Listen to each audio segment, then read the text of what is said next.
Mă rog lui Dumnezeu, da te rog și pentru mine, dar cum să nu mă rog? Da tu. Eu mă rog, bunică, pentru toată lumea asta, zice.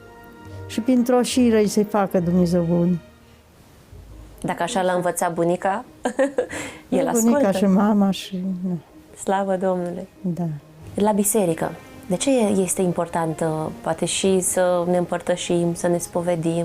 Cum ne ajute pe noi tainele acestea ale bisericii? Păi capeți putere, capeți ajutor, că eu cred că de aici am primit și eu ajutor și putere de la Sfintele Taine. Ne-a cerut-o iară din nou. Ghile, eu ți-am dat-o din brațele mele, am crescut-o ginga și te rog să ai grijă de ea.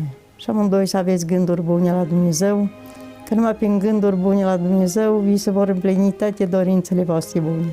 Trebuie să știe ca o lumină în fața ta. Copiii v-au ascultat, v-au urmat așa în credința către Dumnezeu? Da, da.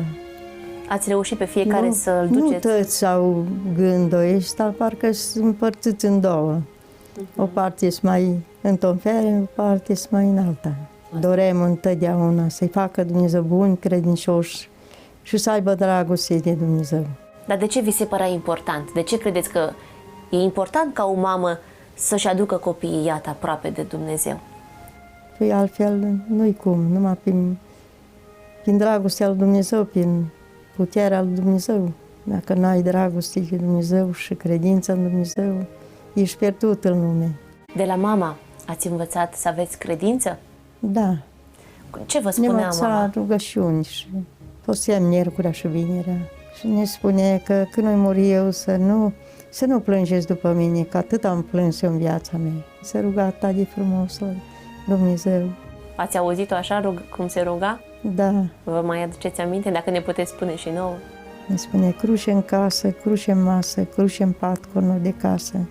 Dumnezeu cu noi la masă, Maica Sfântă la fereastră. Îngerașul meu lumină, Sfânta Cruce mi hodină. Rugăciunea asta tot auzăm, ne spune. Cu ce rugăciune ne-ați putea lăsa în gând și în inimă? Da, la Maica Domnului. Maica Domnului nu ne lăsa, nu ne părăsi. Și cu noi întotdeauna. Făm, Doamne, familia bună, credincioasă și cu dragoste spre poruncile Tale.